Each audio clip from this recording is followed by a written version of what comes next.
Hello and welcome to tonight's edition of PM Express, the business edition. My name is Philip Nanfuri, and tonight we have one key question. The savings and loan sector, is Ghana's economy ready for another cleanup in inverted commas?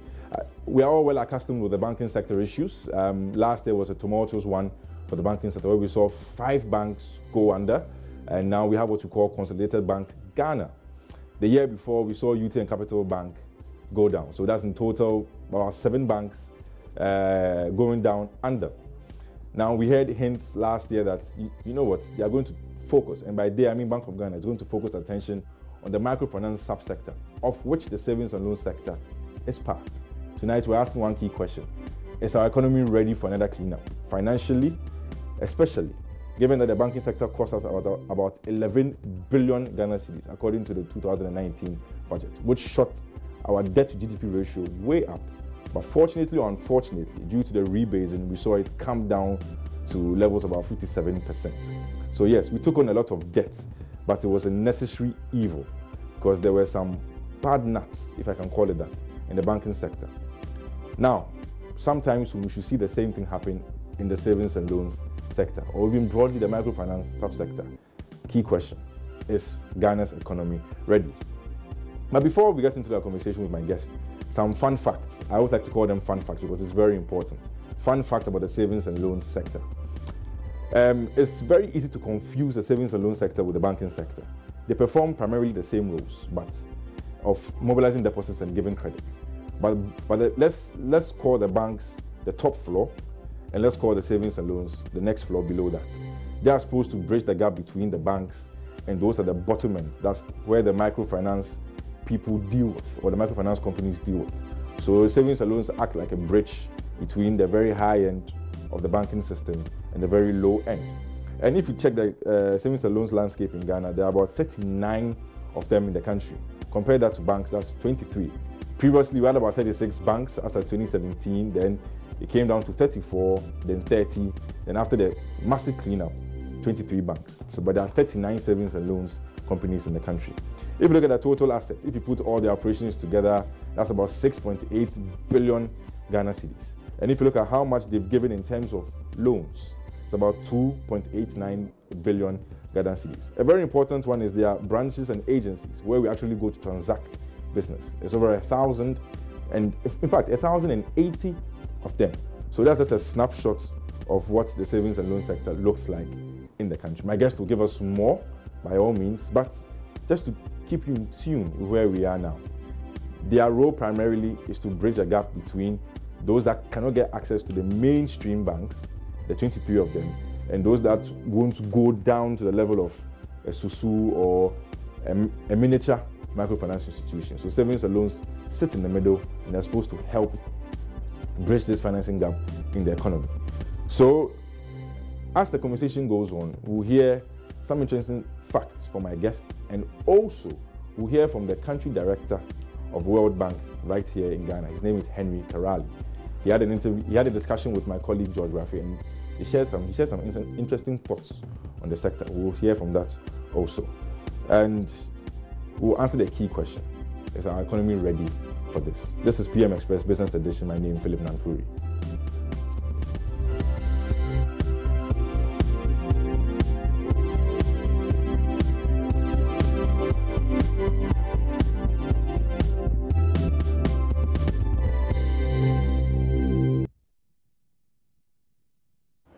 Thanks for staying with us. Now, to help me walk through this is the Executive Secretary of the Ghana Association of Savings and Loans Companies. His name, Trinibua Kodua Boache. Thank you very much for joining us. Thank you for inviting us. Yes, very good. So, without further ado, I want us to jump right into our conversation. And given the snapshot I just gave, 39 of them, assets of over 6 billion, branch spread of over 1,000, and total loans about 2 billion. What are the further details of how the savings and loan sector looks like today?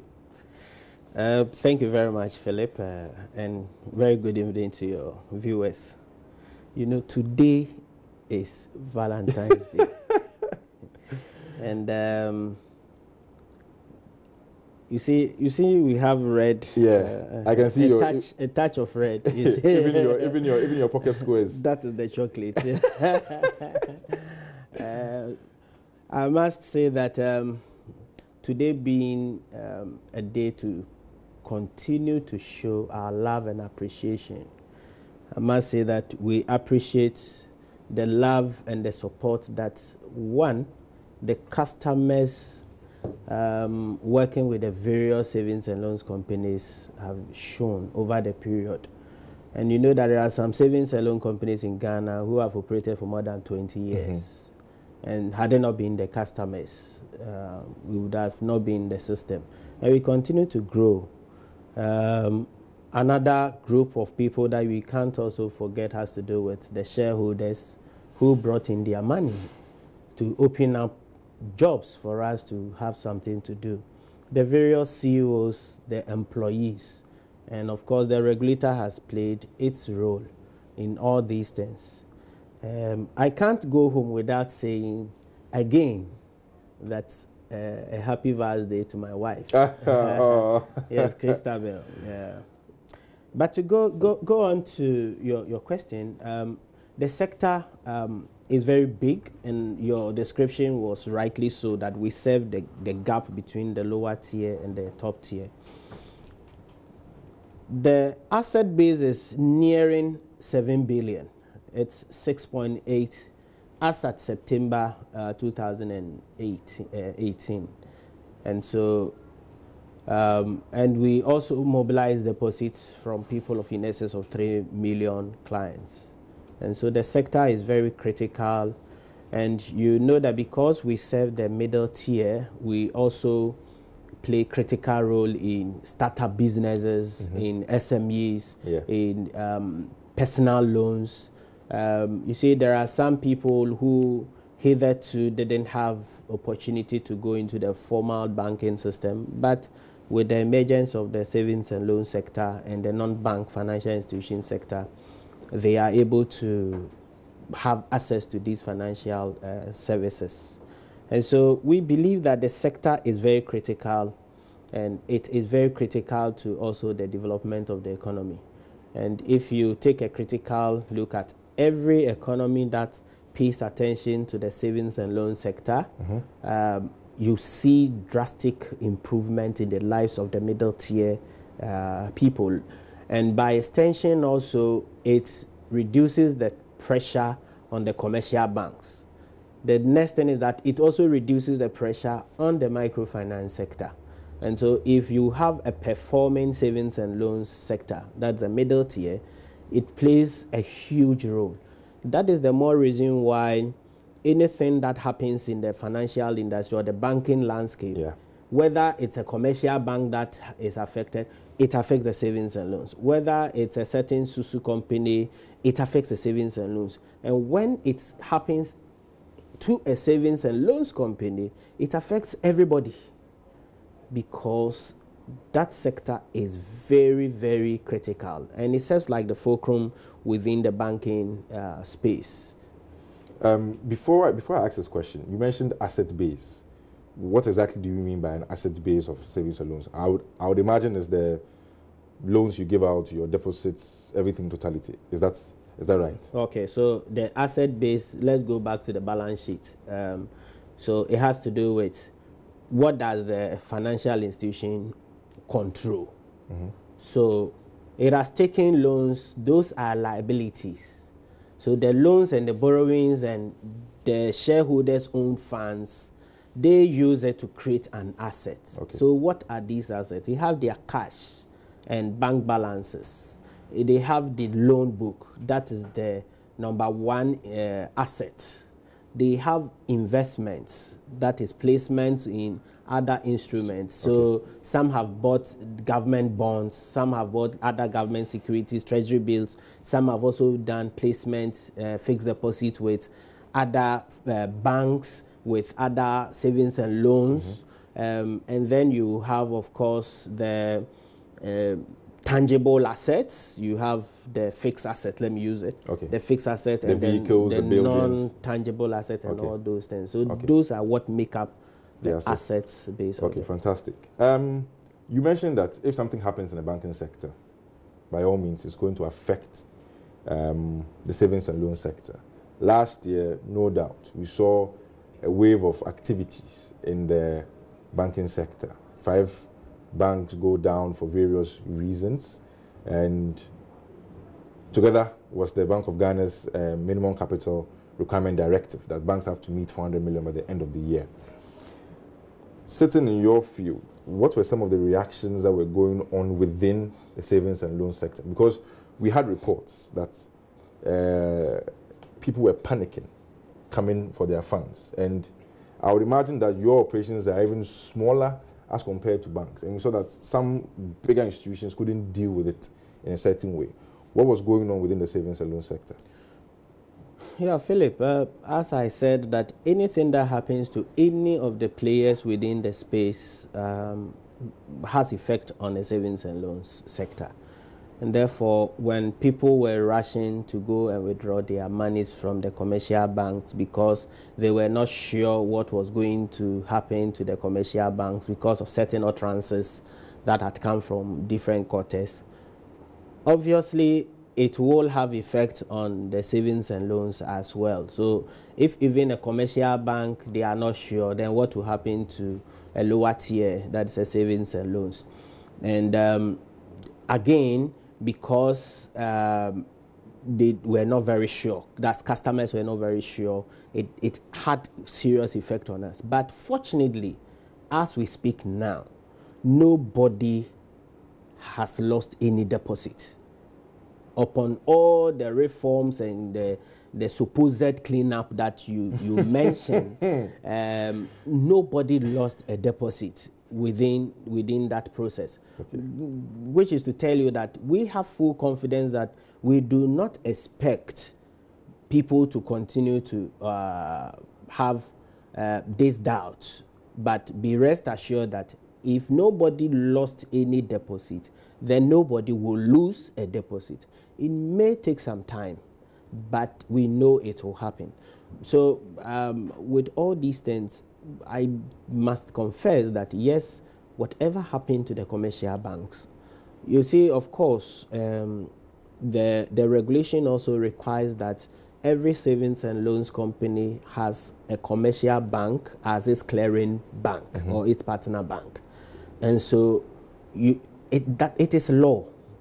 And therefore, every savings and loan had their commercial banks they were dealing with to clear their checks and all these things and certain remittances and those things. And so if those commercial banks were going through a certain phase, mm-hmm. then of course they will also be affected. Okay. A typical one has to do with those that were consolidated, mm-hmm. that it had to take some time for the investments or the liabilities that those banks held to be validated.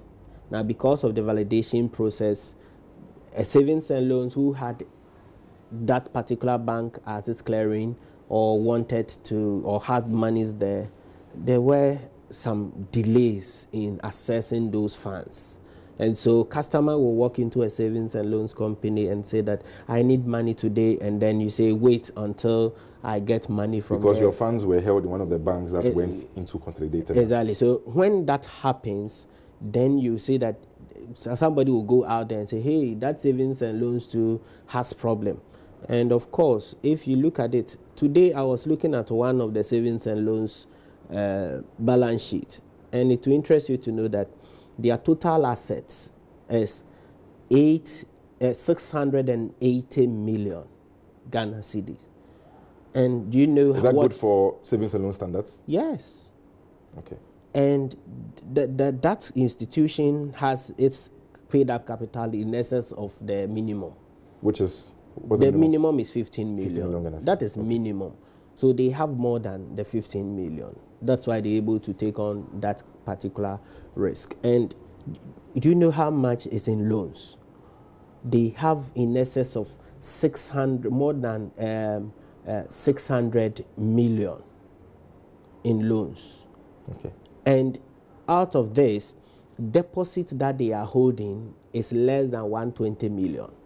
So the question is, if they have been able to give loans of 600 million and they have a deposit of 120 million, and the depositors say that give us our money, where do you think they will get the money from within that short time? And so banking is built on the premise of trust, that I give you my money. When I need it, you give it back to me. The same way the bank or the savings and loan will also give you, the customer, a loan. When it is time for you to pay, you pay.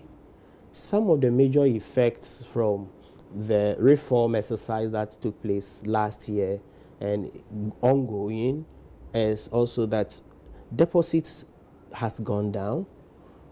People are still not sure. People who were also paying their loans are no longer paying their loan. And so if we come out and say that NPLs has gone up, today I was telling another journalist that, you see, when we talk about NPL, non-performing loans, the non-performing loan, it doesn't just happen. There are a lot of factors that bring out these things. One could be that the particular institution did not have a good credit underwriting process.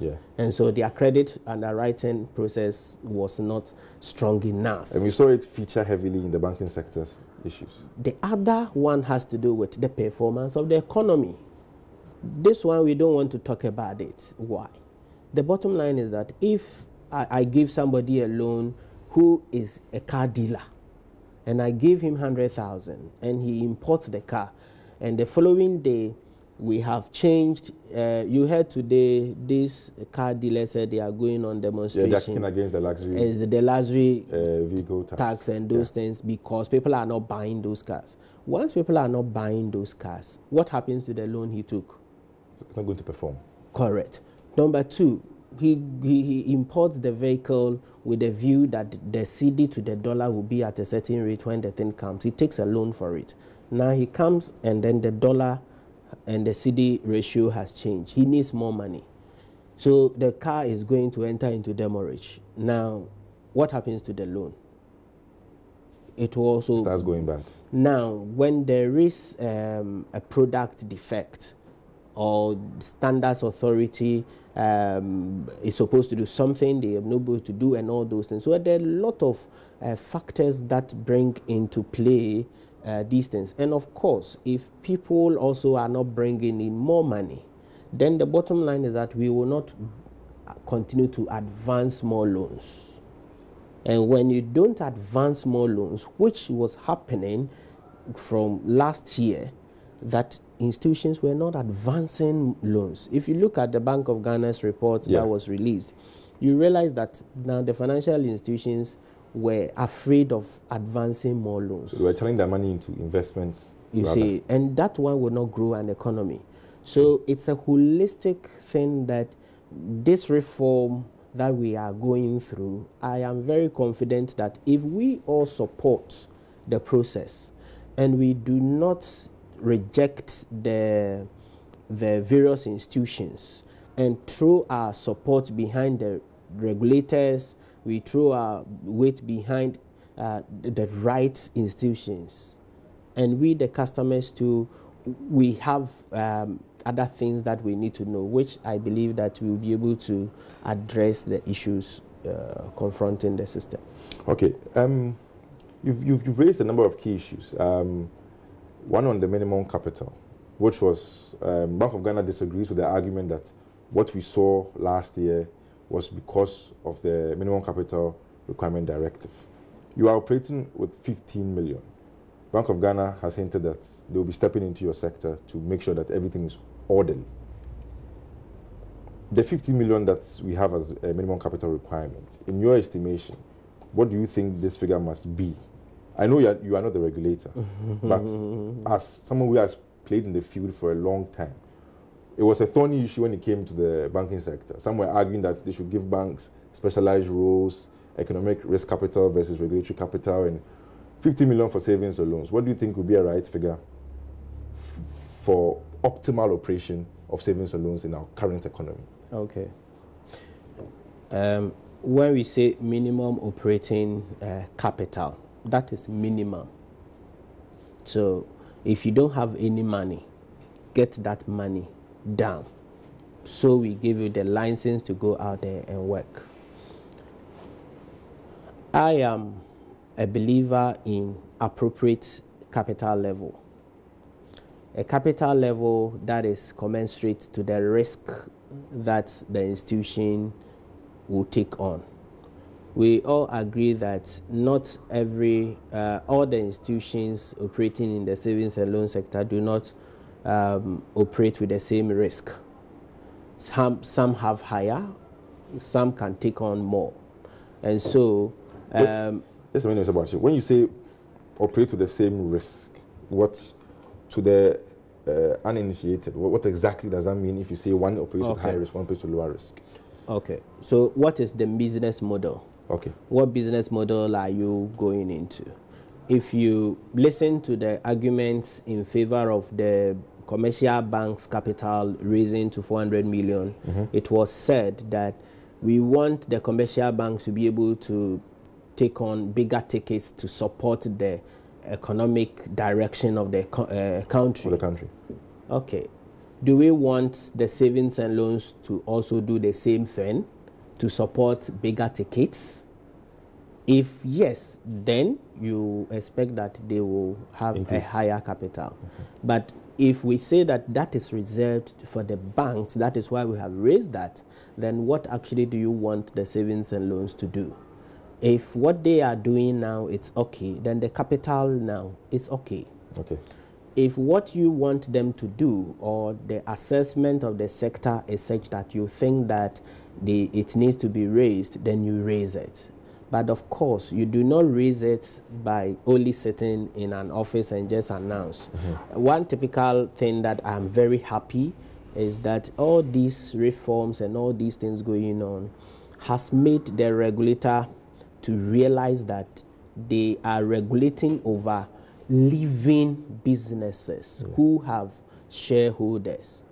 As I speak with you, NIC has engaged the shareholders of all the insurance companies in Elmina as we speak.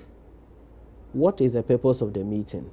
Is that come and let's discuss the new capital for the insurance industry.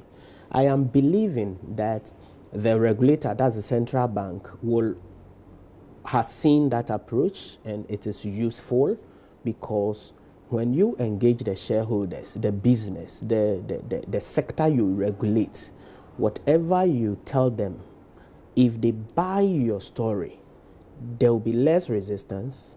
When they think there is a hindrance or some obstacle, you are able to help them overcome those obstacles. When you also propose something, they can also advise as to how best we can approach it. Of course, the person has put in his 15 million to do business. You as the regulator, you see that, okay, there's the need for us to increase it to 17 million. So if you have more information, so you want to tell them A, B, C, D reason, and we want to do it because of this and that. I don't think any of the shareholders of savings and loans companies will kick against it by reason that you say increase. We will reason together. So I'm very confident Bank of Ghana is managed by smart people and they listen. Hitherto they were seen as untouchable gods and nobody was able to go closer to them. But fortunately, now when we call them, they pick. We send them letters, they respond. Okay. When there are a couple of times we've had meetings with them and we are hoping that it will continue, but it wouldn't become like we want you to do this and that is it. Okay, so Mr. Bache, currently as we speak, have you seen positive engagement from the Bank of Ghana with regards to savings and loans minimum capital requirements? As we speak, we haven't had any discussions on this, whether it's going to go up. We haven't had any discussion. The only closest discussion that happened was that they said that they will review the capital. Okay. But in review, maybe they want to bring it lower to 10 million. We don't know. So there has no determination on we haven't had any formal engagement with them. And that is why I believe that the approach that National Insurance Commission has taken, it is a good step that other regulators should. And I was also privy to what SEC, that Securities and Exchange Commission, also did with the market operators. Yeah. They've also been engaging with them. And I'm very sure when Bank of Ghana is ready to come up with any proposal, there will be a good engagement. Okay. So more engagement on the way forward for the savings and loans sector. This is the business edition of PM Express. My name is Philip Nanfu. We're taking a quick break. We'll be right back.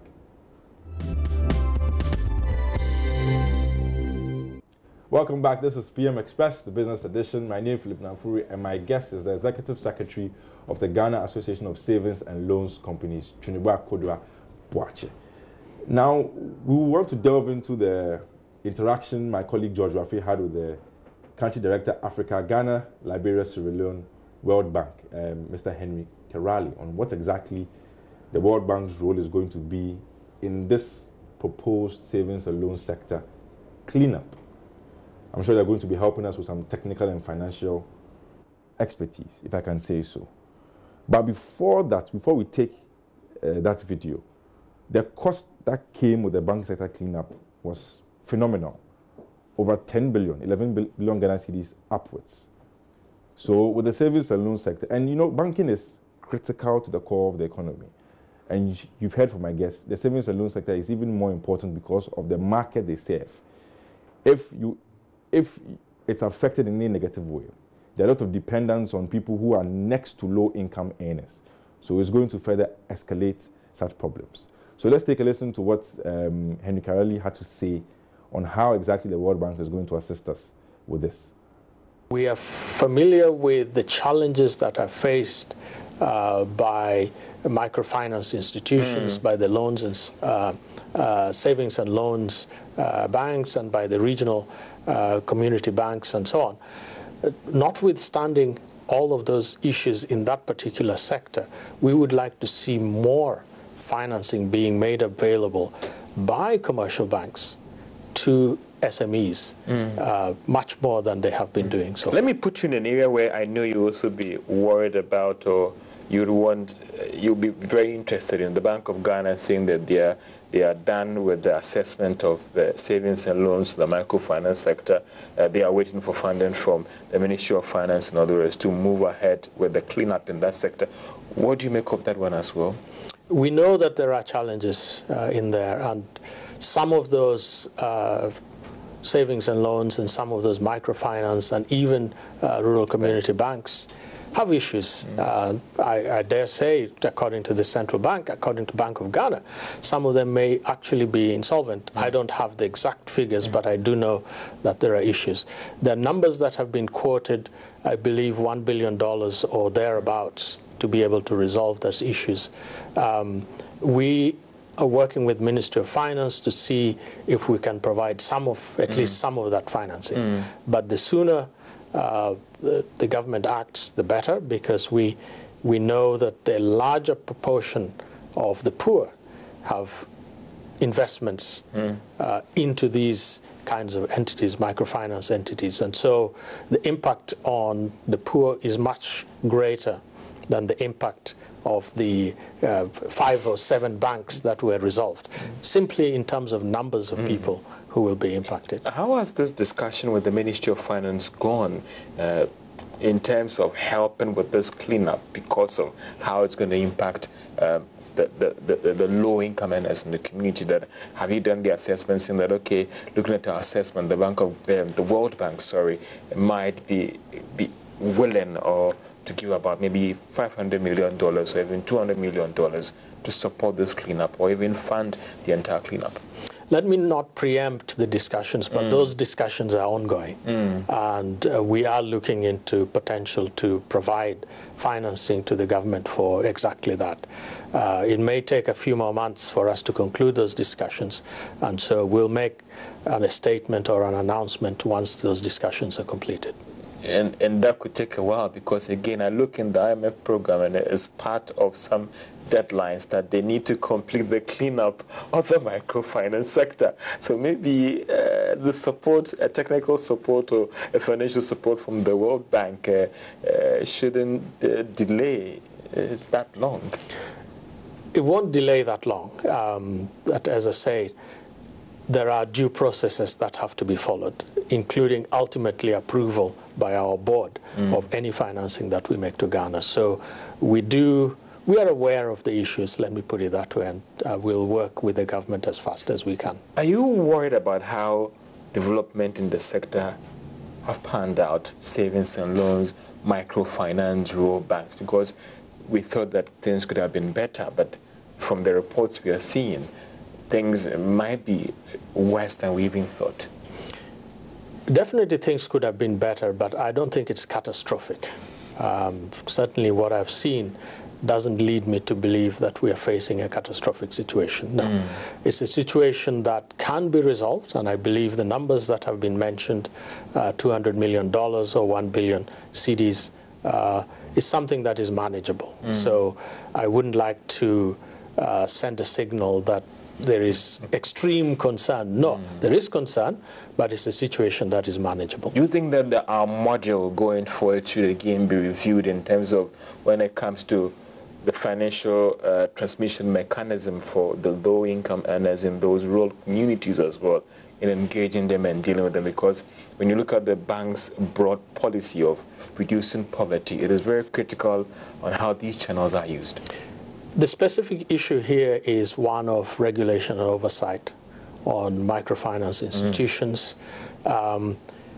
It's probably way beyond the capacity of Bank of Ghana to be able to regulate and supervise thousands of these microfinance institutions, the rural bank, community banks, and the savings and loans banks. So it's purely a manner of organizing the supervision and oversight arrangements and the regulation arrangements so that these microfinance institutions come under some overall regulatory environment. So far, it hasn't worked well because Bank of Ghana is probably not totally able to oversee the vast numbers that are concerned. So some reform is needed in that direction to ensure that there is capacity for Bank of Ghana to be able to provide that through some intermediary arrangement. And I believe that discussion is ongoing within the government and with the Bank of Ghana, how to structure a regulatory environment for the microfinance sector. So that was Henry Karali. He's the World Bank Country Director, Africa, for Ghana, Liberia, and Sierra Leone, in an interaction there with my colleague, George Rafe. Very good points. So they're going to help us with some financial, obviously, and some technical expertise. And you can hear from his statements that, yes, indeed, Bank of Ghana might be a bit stretched when it comes to managing the financial sector, because they have the banks to deal with, they have a plethora of microfinance institutions, finance houses, savings and loans, and the list goes on and on and on. But obviously, the World Bank is here to save us. So, Mr. Bachi, is this the right time for the cleanup? Are we ready for it? That's the key question. Are we ready for it? Are we ready for what? A cleanup of the savings and loan sector. Okay. You see, when you say clean up, I sometimes have challenge with that phrase, clean up. What is clean up?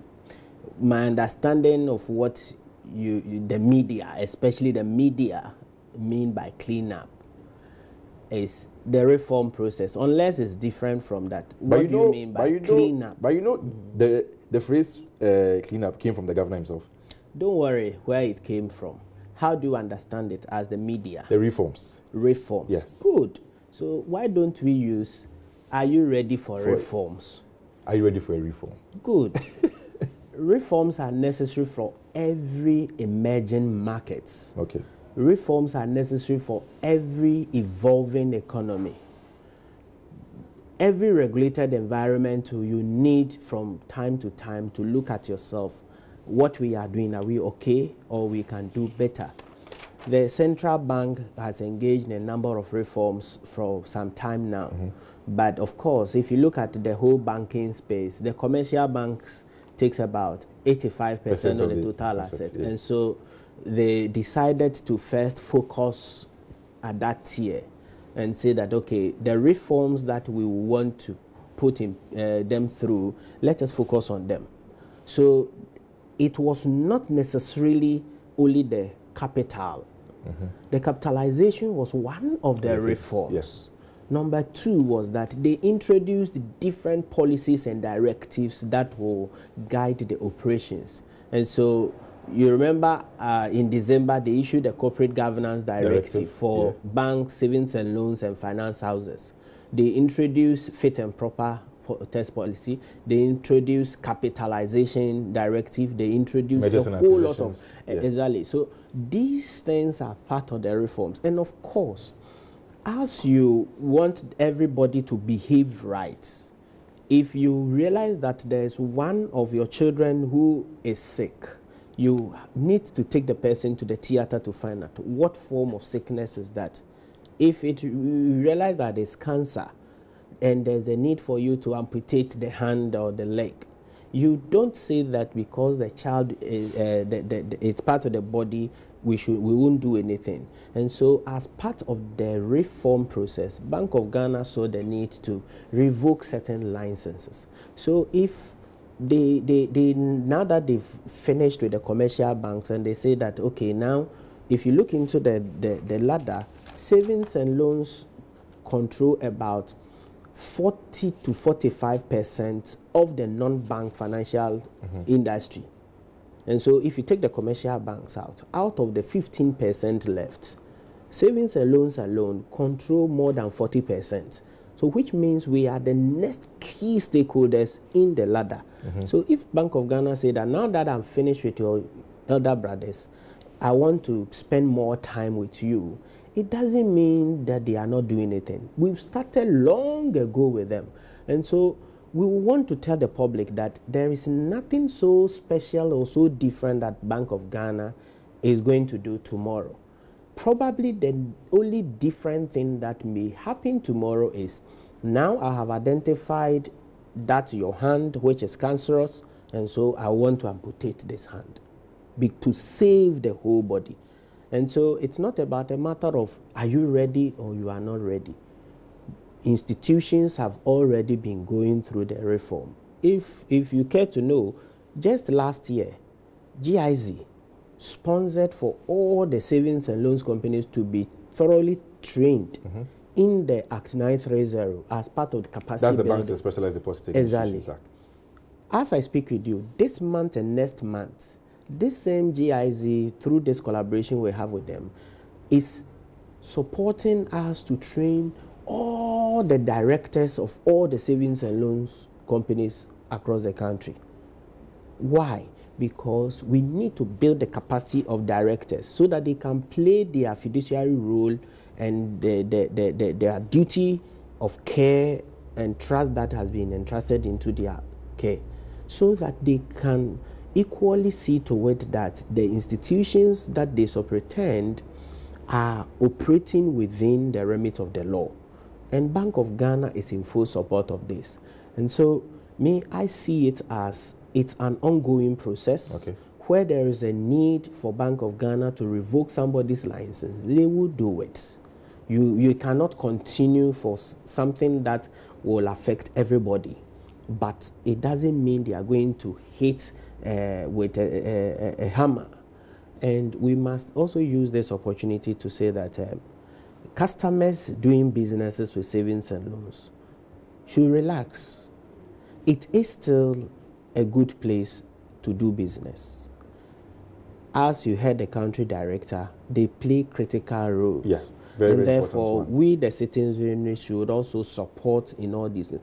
I know, and today, for instance, I heard some people planning for a demonstration that we will make sure that we collapse all savings and loans in Ghana. Why? You see, they are peeved. Somebody's money has gotten locked up somewhere. He has genuine concern. You cannot gloss over it. It is a concern to us. It is a concern to the association. It is a concern to the regulator himself. It is a concern to government. And of course, it's a concern to even our development partners, because investors don't want to come into an economy that there are a lot of uncertainties.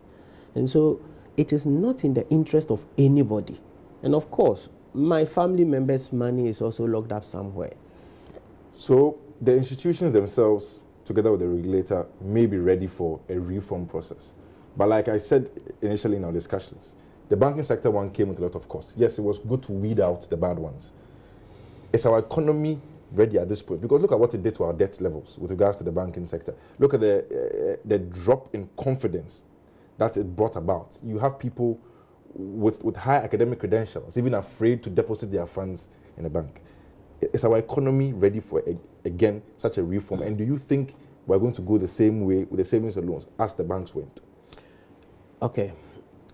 Let me start from the last bit, that I don't think the lessons that the regulators have learned, the lessons that depositors have learned, the lessons that operators have learned, we will go through the same process as it happened yesterday. I think that we all have learned some lessons, and therefore we will do it better. Okay. Just like as I mentioned, that the capitalization for the central, for the commercial banks, consultations were not enough, because it was evident in them petitioning the president, council of state, and all those things. But now I have seen NIC is engaging its people. SEC is doing same. So if tomorrow we live here and Bank of Ghana also call the operators and the shareholders that I also want to engage with you, then it means we have changed the modus operandi, but we want to achieve the same results. The next thing is also that since customers know that if the central bank revokes a license and I'm not losing my deposits, there will be less apprehension. The next thing is also has to do with how do we ensure that good businesses are supported. There is another school of thought circulating that if you need to clean the sector, if you are revoking licenses and you need to pay depositors about 2 billion cedis, and the current state, if you support them with 1 billion, they will be able to come back to operation and normalize things, and the economy will boom and employment will not be lost. Why do you want to revoke the license and pay 2 billion, whilst you could have put 1 billion in to save jobs, save the economy, and a whole lot of. So all these simulations will play a role. And I'm very confident that we're going to get to a better destination with better routes, with less stress. Okay. But all these things takes time. All these things takes knowledge. We need to also educate ourselves. What is the role of the depositor?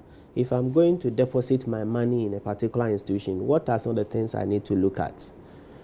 What is the role of the institutions themselves? And now, to be honest with you, they have become more alert, even in their risk approach. They become more alert, more wiser, and they become more efficient. All these things have also taught us that we need to be conscious of where we send our money. And the kind of follow-ups we need to make as depositors and everything. It has also taught us a lesson that if I'm a regulator, there are certain things I need to do. You heard the World Bank country director mentioning how Bank of Ghana is overstretched. Yes. Now they have employed more people. We have seen it. They've put in a lot of support. There are a lot of upgrading and capacity building and all these things. For us, where we sit, we are very confident that if we all support the reform process, if we all give some time, yes, there's pressure. Because if your money is locked up for about 1 year and you are not getting money, your goods got locked up at the port, your business is gone. your child or your parent died because you couldn't get money to operate the person. You have lost your property and you are going through stress, you are dying slowly. You don't expect such people to continue to remain calm. But the reality is that we don't have any alternative. We all need to put our hands together and say that we will support the process to the end. Right. So challenges do exist in the sector, but my guest argues if we adopt the right process, all well and good, and we should see a less stressful reform than we saw in the banking sector. We also learned from the country director, World Bank, Henry Karali, that they are in talks with the Ministry of Finance and the Bank of Ghana to farm out a more appropriate route to dealing with this savings and loans reform, like my guest likes to call it. Cleanup is what we would use traditionally, but they are all reform processes. And we've also learned that, you know what, the savings and loan sector is critical to the core of the economy, particularly because of the market they serve. And we heard it again reiterated by the country director of the World Bank, Henry Karali, that they really affect low-income earners. So if one person is affected, you can imagine the multiplier effect on the rest. This has been the business edition of PM Express. My name is Philip Namfuri, and my guest, the Executive Secretary of the Ghana Association of Savings and Loans Companies, Mr. Trinibua Kodia Boache. Have a good evening.